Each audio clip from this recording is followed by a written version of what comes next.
Bienvenidos a White Talks, el podcast saludable de Grupo Yunen. Gracias por unirte a este episodio. En esta ocasión vamos a concientizar sobre el segundo cáncer más común en la población masculina, que es el cáncer de próstata. Y contamos con la presencia del doctor Elías Grullón, quien estará con nosotros compartiendo un montón de informaciones importantes sobre lo que es el cáncer. Bienvenido, doctor. Buenas, gracias a Papá Dios que nos permite pues la oportunidad de levantarnos en este día y de estar aquí con ustedes. Definitivamente quiero saludarlos porque realmente este es un espacio importante para educar a la población. Así es, doctor. Así es. Antes de iniciar en lo que es el cáncer de próstata, es bueno conocer qué es la próstata y cuáles son sus funciones, lo normal. Exactamente, muy bien. Mira, el cáncer, la próstata es un órgano de secreción tanto interna como externa. Es una glándula. Entonces, por ejemplo, la parte externa es que la próstata se produce el líquido en el cual van a viajar los espermatozoides. Entonces, en ese líquido que se almacena en las vesículas seminales, que es justamente donde le sirve de reservorio al semen, y entonces cuando se unen en la ampolla deferente con los espermatozoides, entonces ahí viajan los espermatozoides hacia el exterior, hacia la uretra, y ahí ya pues a fecundar. Pero, ¿qué pasa? Es importante que usted sepa, cuando usted viene para ARS Yunen, por ejemplo, usted viene y usted coge la avenida Ortega y Gasset, dobla a la izquierda y llega a Yunen. Entonces justamente eso es la próstata. O sea, la próstata hay que saber la ubicación. La próstata está ubicada justamente en el periné, lo que la gente llama NIE. Ni es vagina, ni es ano, ni es recto, ni es escroto. El NIE se llama periné. Correcto. Entonces el periné está justamente por debajo de la próstata. O sea, dicho de otra manera, la próstata está sobre el periné. Entonces está por delante del recto y está por detrás de la sínfisis del pubis. Entonces ya tú tienes una ubicación de dónde está ubicada la próstata.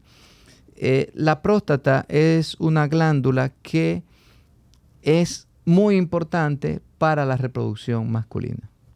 Muy bien, doctor. Entonces, ya cuando existe una afección, que vamos a decir el cáncer de próstata, ¿qué es lo que se ve afectado exactamente? Mira, el cáncer de próstata es una de las entidades más frecuentes. Incluso, o sea, estamos hablando de que el 45% de la población va a tener cáncer de próstata. Tú dices, es alto, Bastante. pero sí. Aquí en República Dominicana, pues justamente, de esos 45%, el 15% va a tener complicaciones graves si no se detecta a tiempo, si no se trata a tiempo. Y es importante que tengan ese dato pendiente porque nosotros vamos a encontrar que hay pacientes que por querer privar de machitos, como le decimos nosotros, no se chequean. Pero realmente la población en sentido general ha tomado conducta en esto y sobre todo le agradezco a los medios de comunicación que han hecho su aporte para que el cáncer de próstata se detecte a tiempo y el paciente pueda pues morir de otras cosas, que es lo que se quiere realmente en este conversatorio. ¿En la actualidad está cambiando ese aumento de diagnóstico o de evaluaciones? Mira, sí está cambiando y tú sabes que la medicina, lo que hoy es negro, mañana es rojo, y lo que es rojo hoy, mañana es azul, y lo que es azul hoy, mañana es amarillo. O sea, cambia mucho los conceptos en medicina y eso es importante. Y por ejemplo, actualmente sí está cambiando la medicina. Ya no es solamente el hecho de que un paciente tiene cáncer de próstata y vamos a darle tratamiento médico. No, existe la cirugía, existe la robótica e incluso la descomposición genética, pues se está encaminando a que, por ejemplo, tú vas a tener cáncer de próstata. Y si vas a tener cáncer de próstata, entonces tómate esta pastillita y ya no vas a padecer de cáncer de próstata. Entonces es algo que la medicina todos los días está cambiando. Todos los días. Cuando yo me formé, por ejemplo, no existía la laparoscopía. Y hoy en día, el médico que no sabe laparoscopía está fuera del mercado. Así. Pero no solamente eso, o sea, la robótica es algo que en otros países ya es la cotidianidad. Y ahora pero es aquí, acá. Exactamente, así es. Doctor, en cuanto a las, vamos a llamarlo manifestaciones, ¿cuáles son los síntomas que puede padecer una persona que ya esté, vamos a decir, teniendo un inconveniente con la próstata? ¿Qué es lo primero que puede visualizarse? Es importante que sepan que en sus inicios el cáncer de próstata no da síntomas. Y a veces puede dar síntomas que se asocian a una hiperplasia prostática benigna, o sea, a un aumento de tamaño de la próstata. Bueno, por ejemplo, en el caso de que hay pacientes que tienen disuria. ¿Qué es disuria? Es cuando le arde, le pica, cuando orina, le molesta. Es justamente una de las razones por las cuales los pacientes acuden a consulta. Por ejemplo, otra, nicturia. ¿Qué es la nicturia? Es cuando el paciente se levanta más de 2 veces en la noche a orinar. Y es importante esto. ¿Por qué? Porque si un paciente se levanta más de 2 veces en la noche a orinar, hay una situación. Entonces, si hay una situación, entonces hay que resolverla. ¿Por qué? Porque entonces no es normal que el paciente orine más de 2 veces por noche. Por ejemplo, otra cosa es la frecuencia miccional, si le pica, si le arde, ¿de acuerdo? Si goteo miccional es importante. Por ejemplo, encontramos pacientes que van a tener, cuando al finalizar de orinar, empieza con un goteo, y la urgencia, por ejemplo, el paciente que siente que si se está orinando, que si no va rápido al baño, se le sale en su gotica, entonces estamos frente a un proceso prostático que hay que investigar. Puede ser una hiperplasia prostática benigna o puede ser un cáncer. Entonces, realmente, en cada uno de los casos hay que individualizarlo. Por ejemplo, cuando hay pacientes que tienen que hacer prensa abdominal. ¿Cómo es eso de prensa abdominal? O sea, se aprietan debajo del ombligo para poder vaciar su vejiga. Entonces, ahí hay una situación. Entonces, hay pacientes que dicen, no, doctor, esa es la única forma que yo puedo orinar, que me siento bien porque siento que vacío completamente la vejiga. Entonces, ya ahí hay una situación. Entonces, todas esas situaciones son importantes. Y, por ejemplo, hay que aunarlo a los estudios de laboratorio, estudios pues de imágenes, y entonces ahí pues llegamos a una conclusión sobre la situación que tiene el paciente en ese momento. Claro, existen las pruebas de laboratorio, como usted había mencionado, que está el PSA, sí. Y también están las pruebas que son táctiles. Exacto. ¿Qué eficiencia existen en ambas y cuál sería el protocolo? Mira, el antígeno prostático específico, por sus siglas en inglés, PSA, es, yo diría, la prueba más importante en nuestros días. E incluso se ha hecho dentro de esa misma prueba, pues, subdivisiones. Por ejemplo, está el PSA total, está el PSA libre, está la relación entre el PSA libre y el PSA total. Entonces, con eso, pues uno juega con los pacientes y dice, bueno, este paciente califica para hacerle una biopsia. No, este paciente vamos a darle un compás de espera, vamos a darle un seguimiento estrecho, lo que la gente llama un galdeo cancha a cancha, sistemático. O sea, cuando un paciente es sospechoso de cáncer de próstata, estos pacientes hay que vigilarlo de cerca. Entonces, por ejemplo, cuando un paciente es sospechoso de una situación, entonces hay que vigilarlo. Entonces, eso es justamente, y por ejemplo, también nosotros le hacemos a estos pacientes una sonografía. Todo paciente que va a la consulta mía, por ejemplo, lo ideal es una sonografía y sus análisis. Y dependiendo, porque hay ocasiones en que hay que hacerle 2 sonografías o 3, o hay que hacerle estudio más profundo. Todo va a depender de lo que tenga el paciente en ese momento. ¿Cuáles son las personas que están en alto riesgo?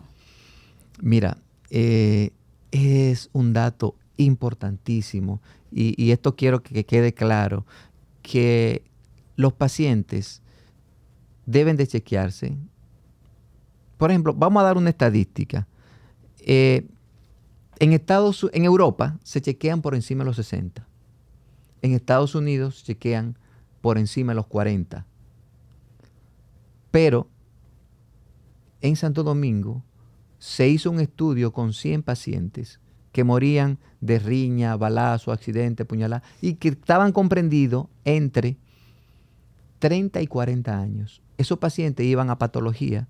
De patología se les traía la próstata y se estudiaba. Entonces, de esos 100 pacientes, hubo 2 con cáncer de próstata, uno de 32 años con cáncer de próstata avanzado y otro de 38 años con cáncer de próstata no avanzado, pero sí cáncer.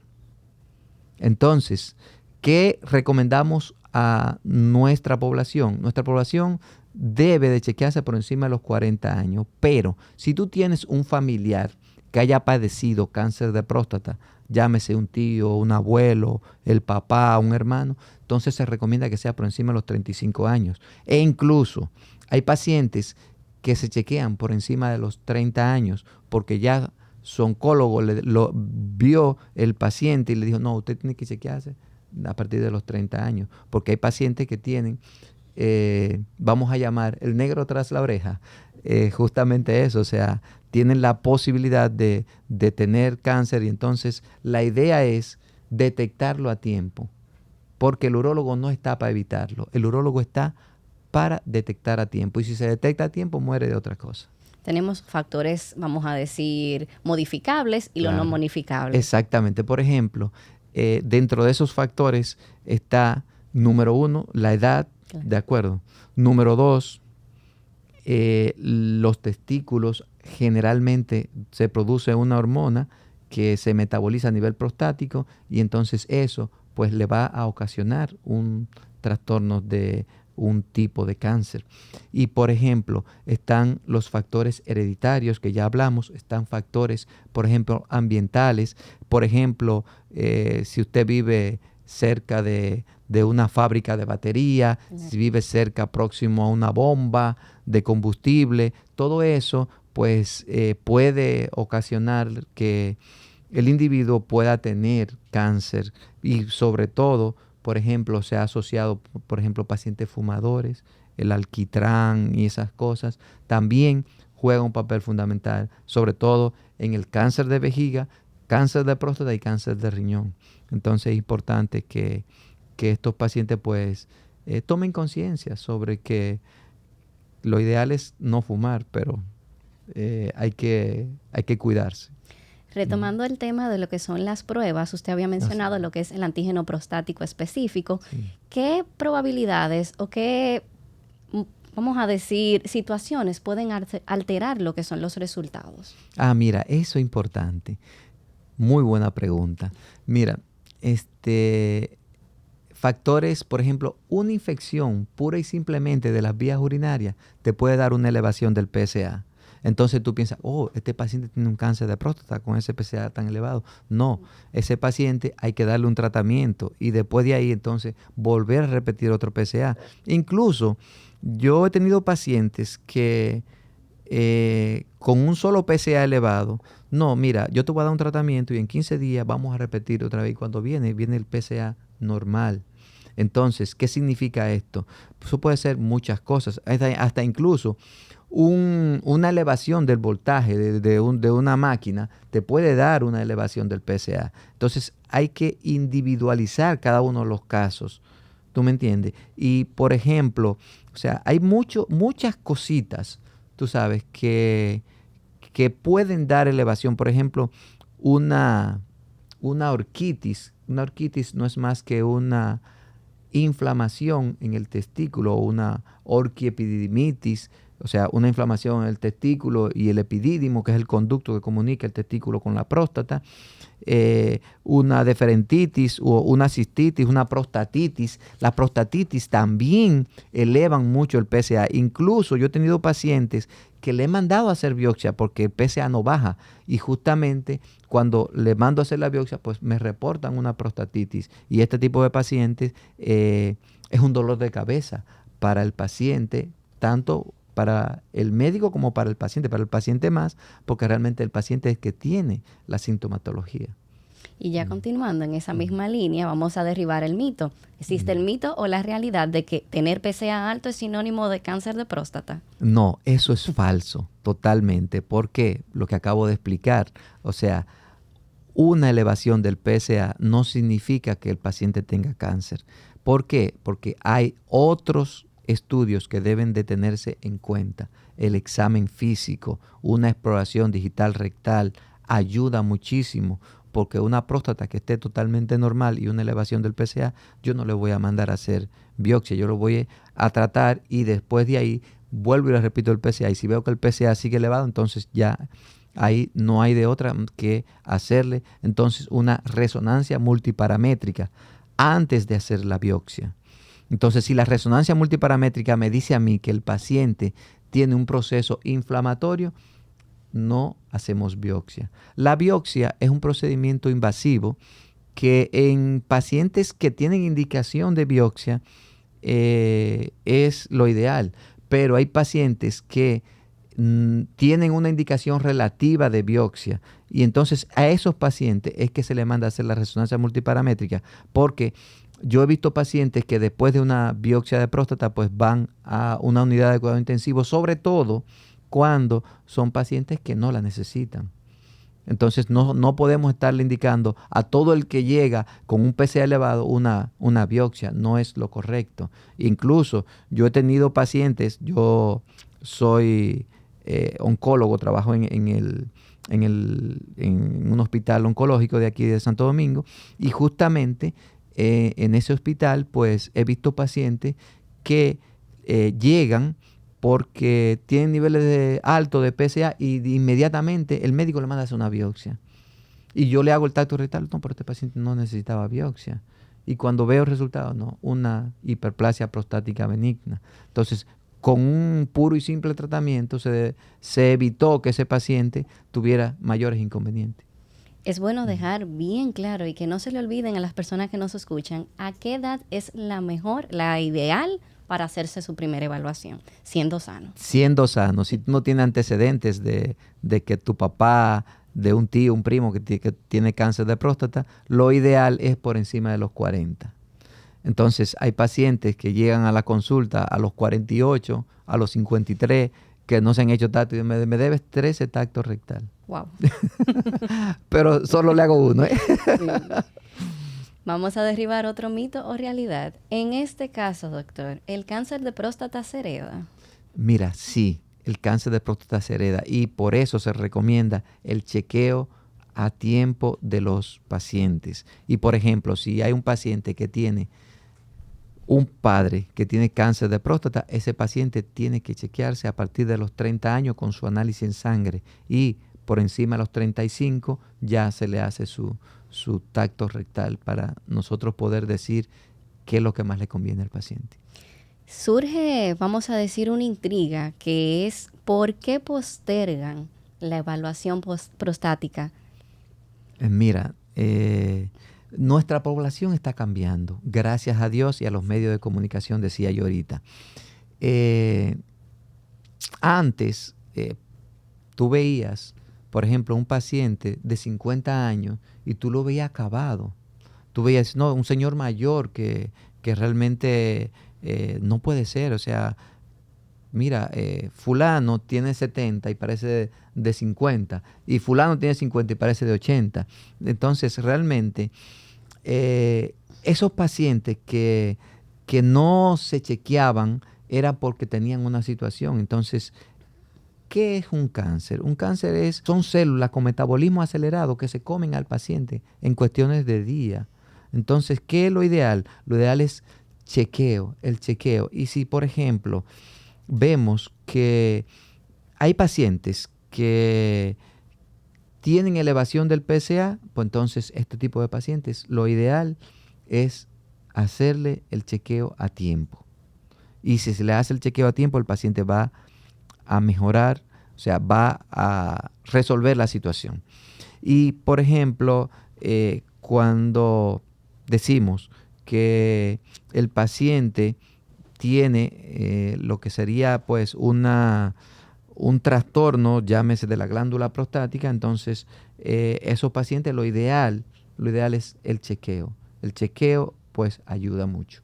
Sí, la población masculina no es de mucho evaluarse, que eso es un tema, vamos a decir, increíble en nuestro país. A eso es que me refiero no quererse evaluar. Sí, pero oiga una cosa, eso ya le dije que ha venido cambiando y cada vez se detecta más a tiempo el cáncer de próstata. ¿Por qué? Porque si el paciente se chequea, pues llega a tiempo. Pero si el paciente no se chequea, ¿qué pasa con unos pocos de la población? No es con todos. Los pacientes que llegan con una situación es porque el que no va al urólogo lo llevan. Sí. Entonces, ¿qué es lo ideal? Lo ideal es que no te lleven. Lo ideal es que tú vayas por tu propio pie y que las cosas se puedan resolver. Ahora, si tú no vas al urólogo, entonces eso ya te puede ocasionar cierta situación que no es lo que queremos. ¿Y el cáncer de próstata tiende a propagarse o simplemente se queda localizado? No, el cáncer de próstata se propaga. Hay lo que se llama una metástasis, o sea, el cáncer de próstata se va de un órgano a otro. Sí. Y, por ejemplo, el cáncer de próstata, donde más frecuentemente suceden las metástasis es a hueso. Entonces, por eso se les recomienda a estos pacientes, pues antes vemos que ya tenemos el diagnóstico de cáncer de próstata, entonces a estos pacientes se le hace una gammagrafía ósea y una tomografía para saber que no haya invasión a otros órganos. Llámese la tomografía para ver si no hay invasión a órganos blandos, que generalmente cuando la etapa del cáncer es temprana, pues está negativa. E igual cuando hay una gammagrafía. Incluso yo he visto pacientes que tienen el PSA por la nube, llámese el PSA lo normal, 2.5 es lo que más se recomienda que esté en los niveles de PSA, e incluso hasta 4, todo va a depender de la edad del paciente. Correcto. Entonces, pero hay pacientes que tienen el PSA, por ejemplo, en 10.000. Y tú dices, pero ven acá, ¿y cómo es eso? Y tiene metástasis muchas, pero a nivel óseo. No tiene metástasis a nivel de las glándulas, de los órganos internos. ¿Tú ves? Entonces es importante que se tenga pendiente que el cáncer de próstata sí puede dar metástasis y puede invadir a otros órganos. ¿Es un mito o una realidad que el cáncer de próstata puede afectar la salud sexual masculina? Mira, es un dato importante. 50% de los pacientes que se operan de radical de próstata va a tener erección, va a tener una vida sexual activa después de 6 meses. Aunque, por ejemplo, yo he tenido pacientes que en el mismo transquirúrgico el paciente tiene una erección. Yeah. O sea, significa que la cosa está buena. Pero he tenido pacientes que a los 6, 8 meses después de una cirugía radical de próstata, pues estos pacientes no han tenido más erección. Pero no es lo más común. Lo común es que a los 6 meses ya empieza a haber pues unos niveles normales de erección. Claro, si hay pacientes que no tienen erección, pero lo más importante es que están vivos, ¿de acuerdo? Y que se le puede colocar una prótesis de pene y entonces ese paciente pues hace su vida normal. Pero cuando hay pacientes que pues no optan por la cirugía, optan porque eso va a depender de muchas cosas. O sea, por ejemplo, una cirugía no es a todos los pacientes que se le va a ofrecer, porque va a depender, número uno, de la edad del paciente, de la decisión del paciente, va a depender de que si los niveles de PSA están muy elevados o si el cáncer está muy avanzado, diferentes cosas. Porque, por ejemplo, como te digo una cosa, te digo la otra. Por ejemplo, yo tengo un paciente de 42 años con cáncer de próstata avanzado y que realmente no se podía hacer nada porque ya estaba bastante complicado. Entonces, lo ideal en estos pacientes, pues, es individualizar cada uno de los casos y ver realmente qué es lo que más le conviene. Sí, el cáncer de próstata afecta la erección, pero no significa que la disminución de la erección sea permanente, o sea, la disfunción eréctil no es permanente. ¿Por qué? Aquí podemos colocar al paciente una prótesis de pene y el paciente pues hace su vida normal. Perfecto. Entre los métodos vamos a informar los tratamientos. Usted había indicado que también está la cirugía, están medicamentos. ¿Qué otros, doctor, pueden ser los aliados? Sí, por ejemplo, volvemos otra vez que hay que individualizar cada paciente. Por ejemplo, está la radioterapia, que es una opción de tratamiento buena, siempre y cuando el paciente tenga los niveles de PSA, vamos a llamarlo borderline, o por ejemplo, si el paciente decide, doctor, yo no quiero cirugía. Entonces, si el paciente dice que no quiere cirugía, hay que tratarlo. Entonces, ¿qué vamos a hacer? Vamos a darle radioterapia. Pero la radioterapia es curativa. Tiene una expectativa menor que la cirugía, pero es curativa. Y tratamiento médico con hormonas, porque el cáncer de próstata es hormonosensible. Pero también existen pacientes que ya las hormonas no le hacen nada. Hay que agregarle un antiandrógeno, un super antiandrógeno. Entonces, eso va a depender justamente de cada individuo. Pero sí es importante que el paciente sepa que existen muchos tipos de procedimientos. Por ejemplo, está la braquiterapia, que son semillas de oro radioactivo que se colocan en la próstata, que esa es una opción.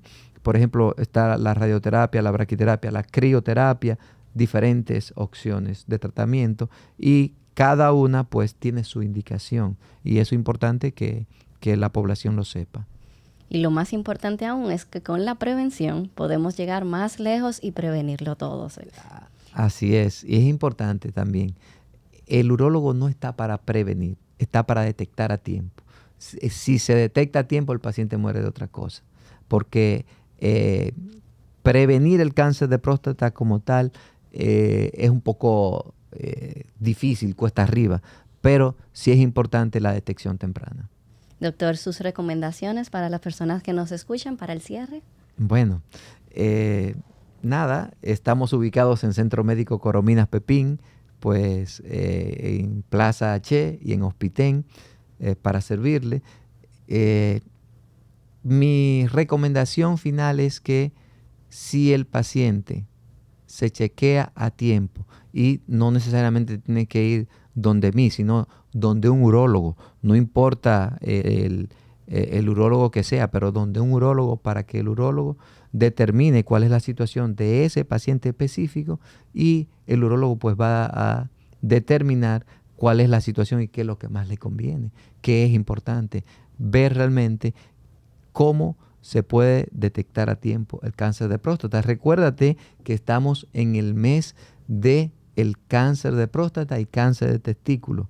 Entonces es importante que lo tengamos pendiente. Además, los invito a todos a una caminata contra el cáncer de próstata que será el domingo 20, para que pues estemos pues en el Jardín Botánico, estamos caminando para detectar el cáncer de próstata a tiempo. Excelente. Muchísimas gracias, doctor, por todas sus recomendaciones y consejos. Gracias por acompañarnos. Hasta luego.